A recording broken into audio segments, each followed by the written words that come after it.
thank you, ladies, for taking the time to do this interview. It's a pleasure to speak with you after enjoying your music for many years. Um, it's really uh, great that you're celebrating the 50th anniversary of the group. It's really a testament to the staying power of the songs you've recorded and the voices that have lent so much to so many people's lives over the years. Um, so I wanted to kind of go through the history of the group.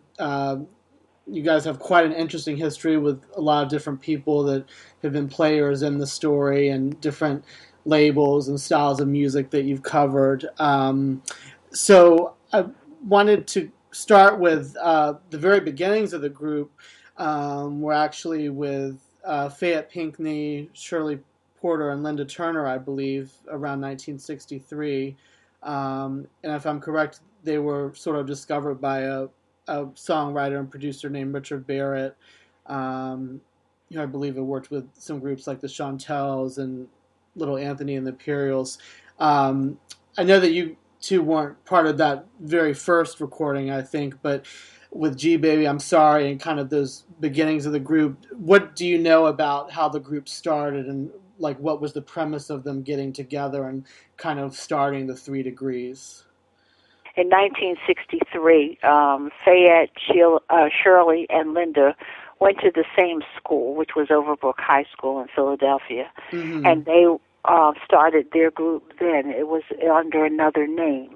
Oh, okay. I don't remember the name of the group. Okay. And neither do Fayette.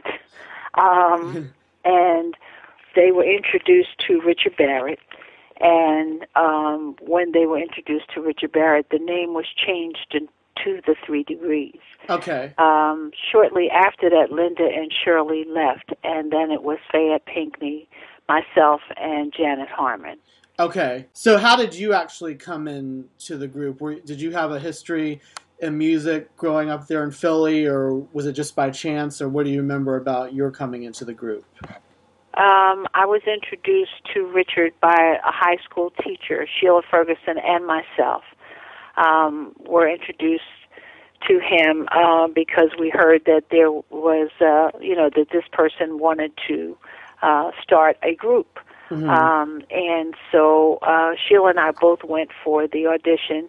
I became a 3 Degree. She became a solo artist on the same label, which happened to be Swan Records. Okay.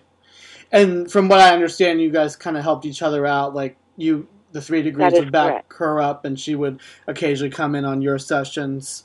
Correct. In those beginning years, was there anything that you feel set the 3 Degrees apart from other groups that were on the scene? And where did you find the most positive response to your recordings and music?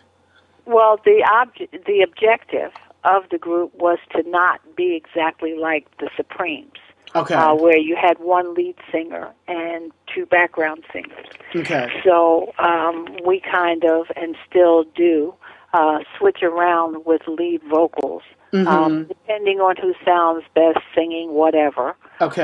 It has always been that way. There's never been just one person that was singled out. I think the people who were, when Sheila was singled out as the, quote, lead singer, that was done by the press. That was never done by Richard or the 3 Degrees themselves. Mm-hmm. So we did, we had, I think it was about 19 or 21 songs that were recorded on the Swan label. And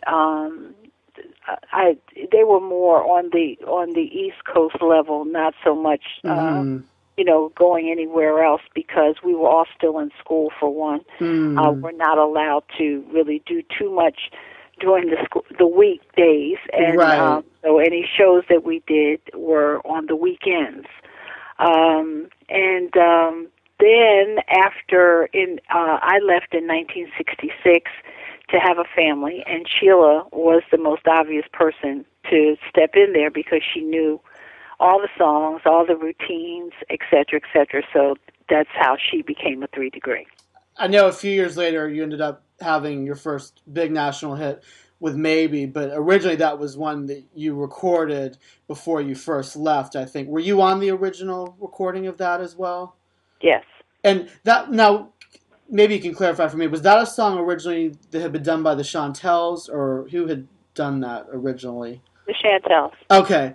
And so was that, because I haven't actually heard that original version, was that very different than the one that a lot of us know that became so successful a few years later? Well, it was a ballad. Okay. The original recording of the Chantels was a ballad, and it had that kind of early '60s flavor.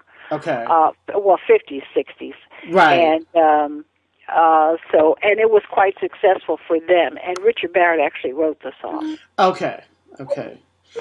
And so did you sing the lead on the original one that the Three Degrees did, or? Yes. Okay.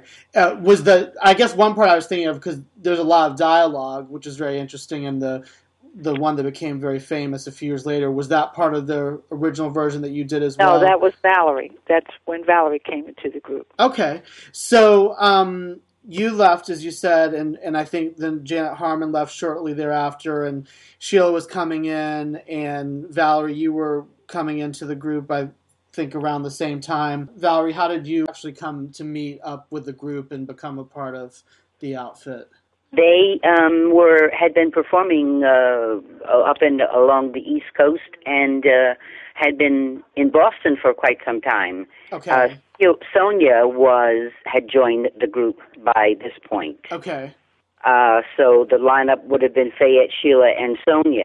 Okay. They were performing, and Sonia had come in just as a filler. Okay. So they were, of course, looking for someone to do that. Mm-hmm. And a person called Frank Hatchett, who was a dancer, a friend of Richard's. I don't know to this day how he saw me or where he'd seen me, but he approached me. I was performing as a solo at the time. Okay. And he approached me and asked if I would be interested in joining a group. And I told him, well, I didn't know. So we went to see the girls a show. And so I went backstage, he said, because they were looking for a replacement for the young lady that's with them now. And we talked for a bit and exchanged different personality traits and things that we all liked and everything. They asked if I could do the Philly dog, and being a Bostonian, I had never heard of that particular step. So they showed me what it was, and we got in line and started doing it. And they said, "Okay, she can do it." It's like, "Yes, you're in." Wow. So and at the time we were all socially smoking, and we all smoked the same brand of cigarette, Cools. Okay. So we kind of hit it off. We got to hit it off. So what was that like with once you came into the group? Because I think you guys recorded for a variety of labels before you ended up hitting it big with Maybe, like you were with Warner Brothers, and I think Metro Media was one of them.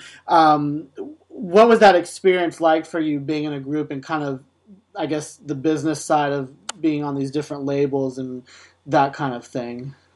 It was interesting and exciting at the same time, being that age.